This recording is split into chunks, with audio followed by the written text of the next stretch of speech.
Donald Trump has officially sided with Elon Musk on the H-1B visas, King, which is going to be really interesting because, you know, all of the guys that were yelling about Elon Musk's position now have to turn around and be like, we actually love H-1B visas. Like, what? We never said anything. Now, I don't think that that's entirely the case. I think it's because of the I said this yesterday. I think that people greatly overemphasize the impact that like the right-wing neo-Nazi Twitter has in terms of what 27K can't be put in front of Twitch due to being a brand risk law. Wait, what? I don't know what you're talking about. But anyway, I think that right-wing neo-Nazis are not as influential within the ranks of the Republican Party as you think they are. I just am excited to see Nazis be like, guys, the perfect is the enemy of the good when it comes to their extreme racism. We need to let the H1B1. H1B1. What is it? HV. What is it? HN. I don't fucking know. You know what I'm talking about. H1B. It's on screen. Where? Right here. Oh yeah, look at that. I'm a fucking idiot. What do you want? I'm stupid as well. Don't worry. Wait, the plane crash. I already covered another one? Yeah, the one in Korea. Jesus Christ. Which we did not mention in the Fear and podcast because Cutie's fears. I did not want to remind Cutie of or inform Cutie on this kind of stuff. That's right, baby. We win. We're gonna flood the U.S. with banger ass food. Everyone's gonna start eating Indian food, baby. Dude, Indian food is so fucking good. It's like, really good. 100%. I'm in favor of complete Desi domination of America. Okay. Oh, it's the best. Okay, let's continue. On the debate that's raging online right now about H-1B visas and Elon Musk, Vivek Ramaswamy coming out saying, hey, we need this. Our country needs this. Our companies need this. We need this to have this technological advantage over China and other countries. And other people saying, I'm not so sure. A lot of those H-1B visas are for coding, and they're sort of the grunt work of the tech industry. And there's a lot of Americans who would like those jobs, and we should be working on training them instead of replacing them with foreign workers who presumably will do it for cheaper. So that's the debate that's raging.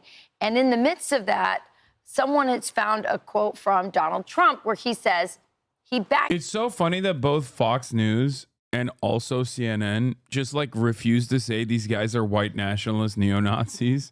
Like virtually everyone in legacy media is covering this as though this is like, you know, somewhat of a difference in an agreement, a difference in opinion, not rooted within this insanely racist reality where they're just like, yeah, they're just they're having a little disagreement here. And it's like the people that are disagreeing with Trump are fucking Nicholas Fuentes, Groyper Titler, 1488, numerous other fucking Groyper accounts, Laura Loomer. You know, how the fuck have we just accepted that this is just the normal now? This is the new norm. Yeah. It's great. H-1B visas. Now, will you do a hogwash on the fallout of this? No, because I think that while there is a MAGA civil war, most, like the average fucking Americans don't give a shit about this. Okay? I think the average Republicans don't give a shit about this. Especially because, like, you know who this pisses off the most? Right-wingers in blue enclaves, okay? Which happen to be the biggest fucking neo-Nazis in this country. Right-wingers in blue enclaves that were laid off from the tech sector. This directly pisses them off, okay? Dude in Arkansas is not around like a whole bunch of Indians. For him, he doesn't even understand the difference. Like, he doesn't know like the different slurs they use against Indian people. He thinks Indians were responsible for 9/11. He thinks when he sees a brown guy like that, he's like, I know what this is. This is the guy who fucking, blew up the towers. I'll never forget. Osama bin Laden. Yeah. So the people that actually are around, H-1B workers who are of Chinese or Indian descent, those people are the most right-wing people in the United States of America. Those are like the fucking open, prominent neo-Nazi right-wingers who fantasize about like living this this country lifestyle, living this rural lifestyle, but they live in fucking the Bay Area. Okay, that's it. Most right wings don't give a shit about this. They're like, oh, I don't care. It's the tech sector. Who gives a fuck? Those Nazis really don't like you very much. They always message me whenever I come on your stream. What do they say? Just not very nice things, but I block them. Really? Uh-huh. Do they know you're Jewish?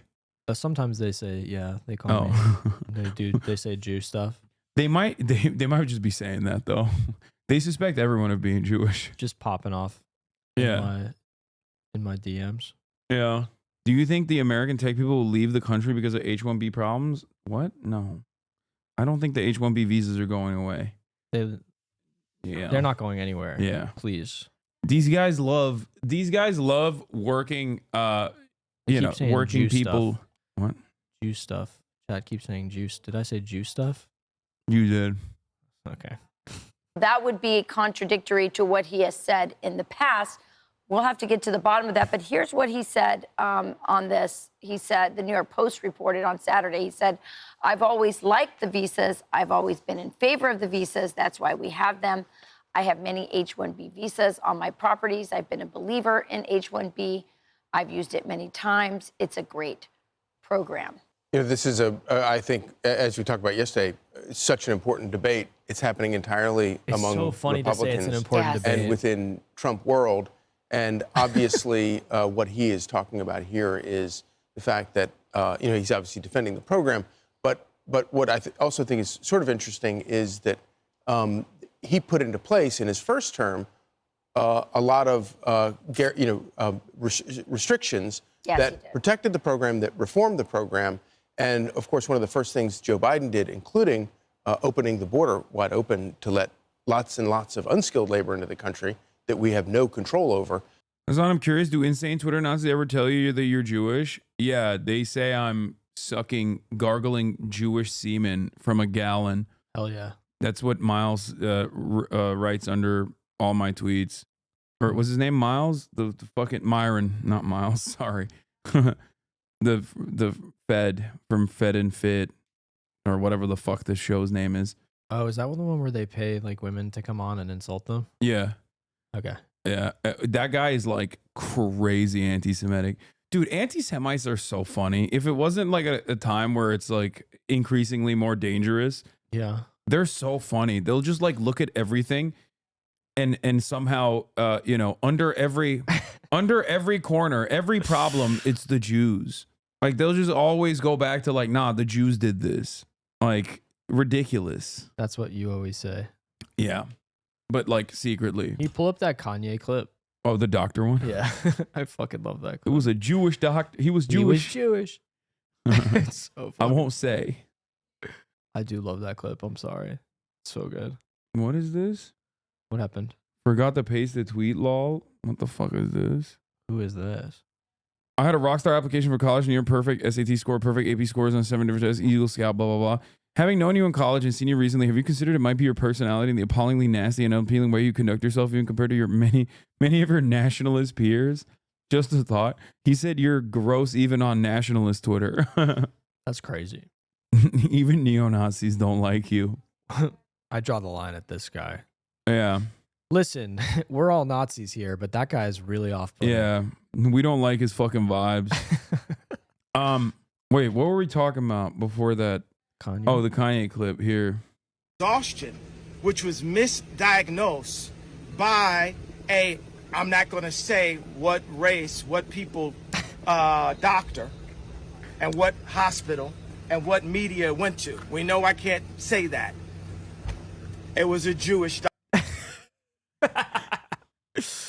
I love that one. Oh my God.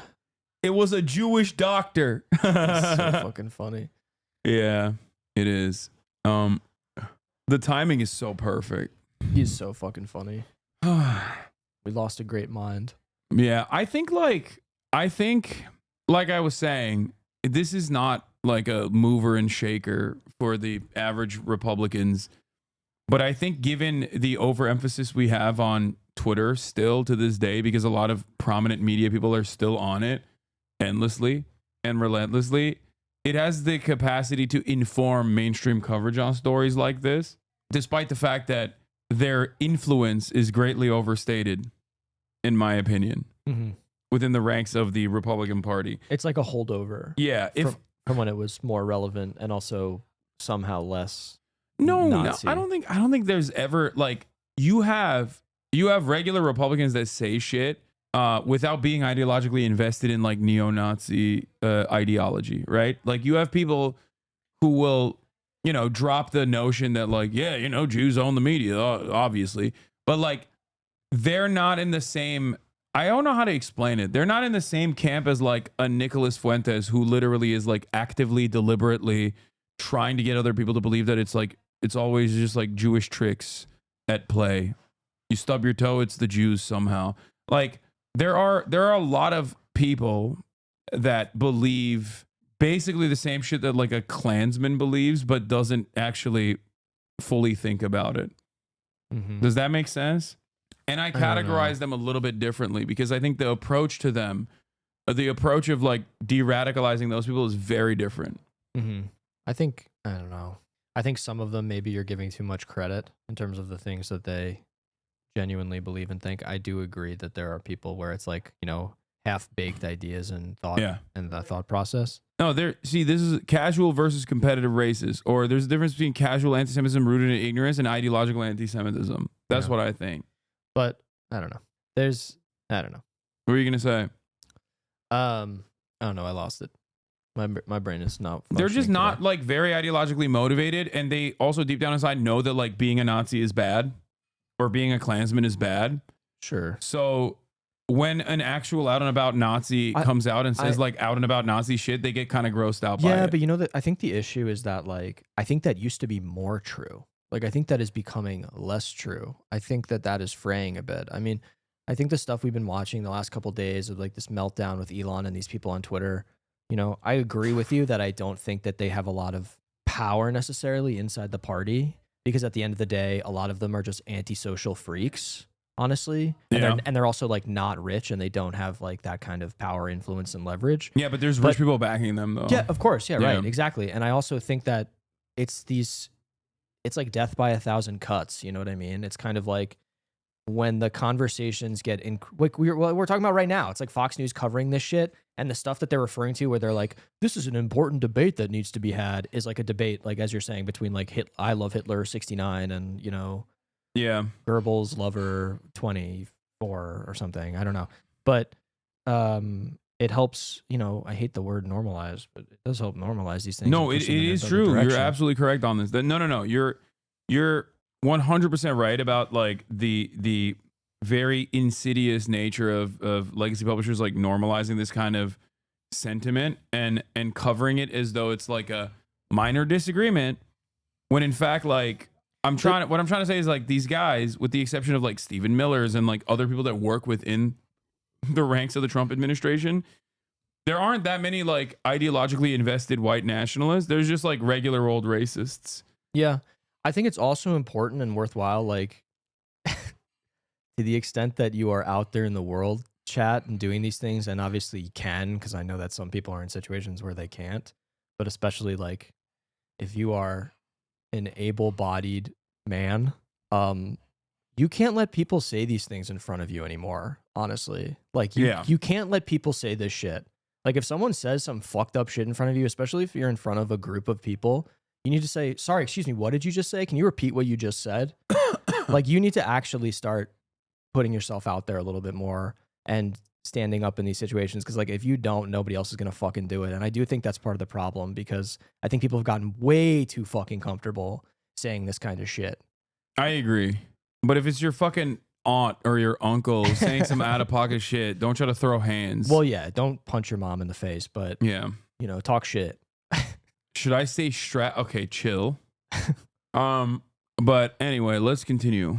Also removed a lot of those reforms to the H-1B visa program so that it was open to widespread abuse.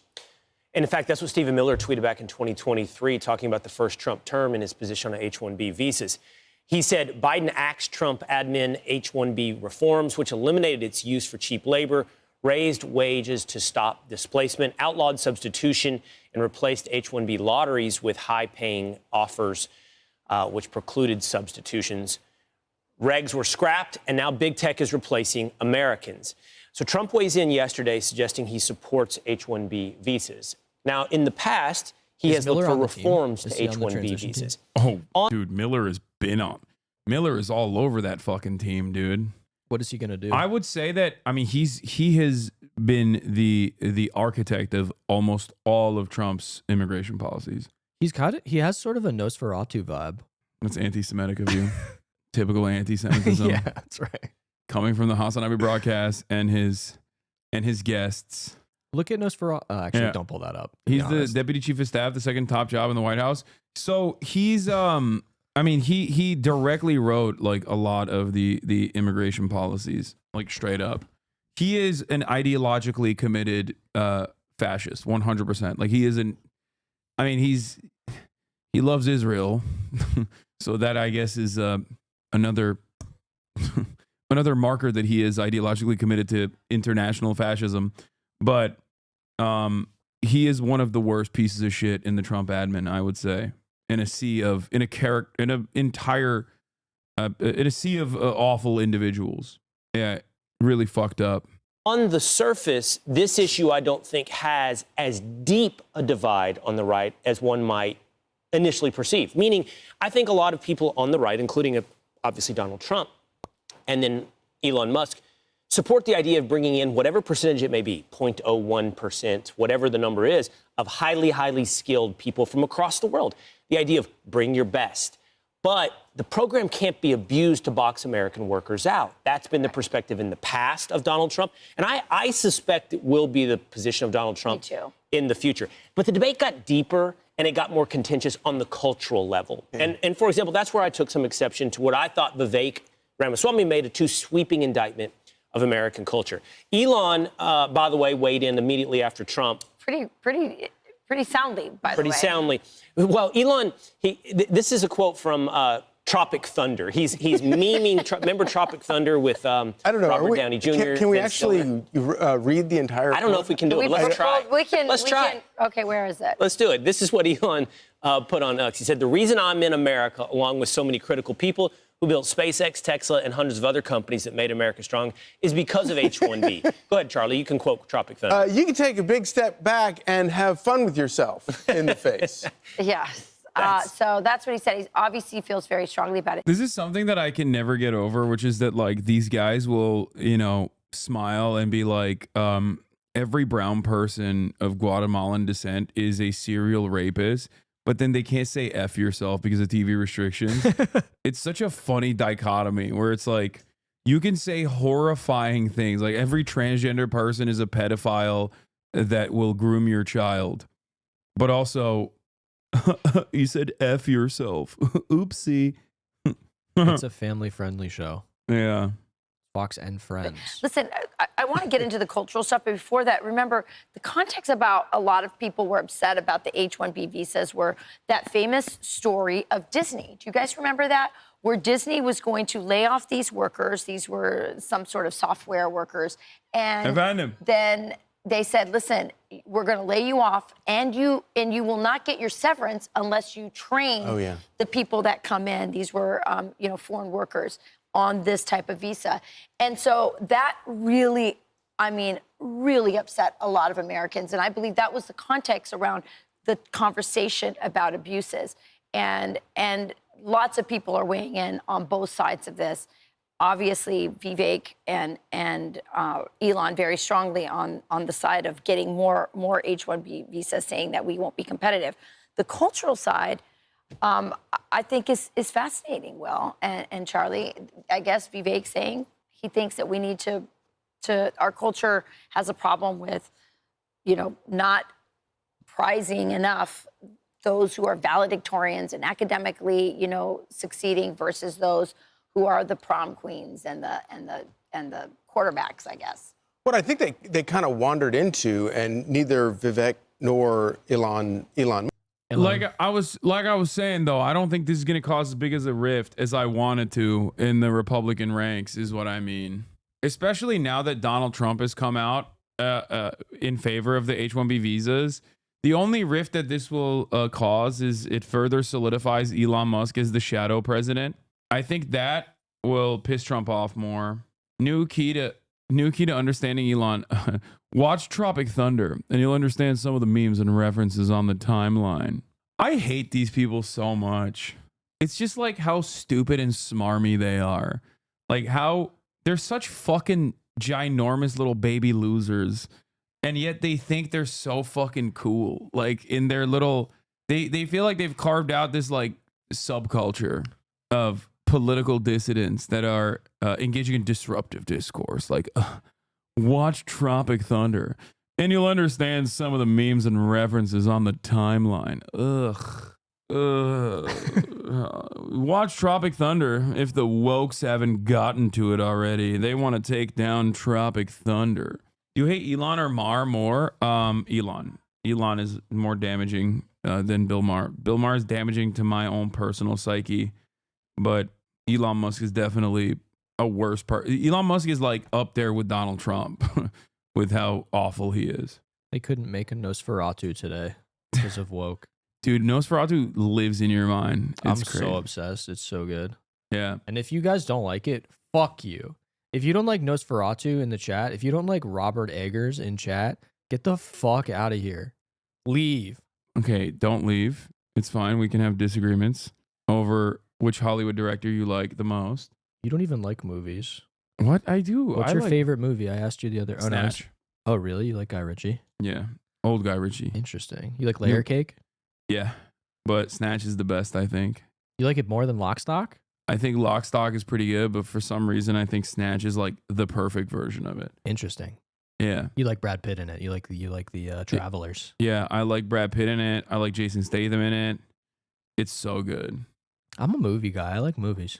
Oh, we know. I like Oh, movies, I guys. know, dude. Chad, He I like loves movies. I love the movies.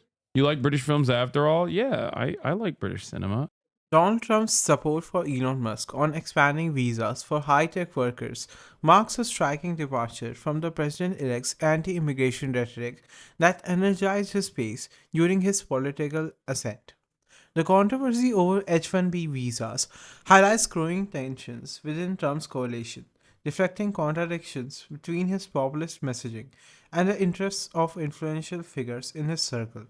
After days of silence, Trump endorsed Elon's call for more flexibility in tech industry recruitment, aligning with Elon's outspoken defense of H-1B visas.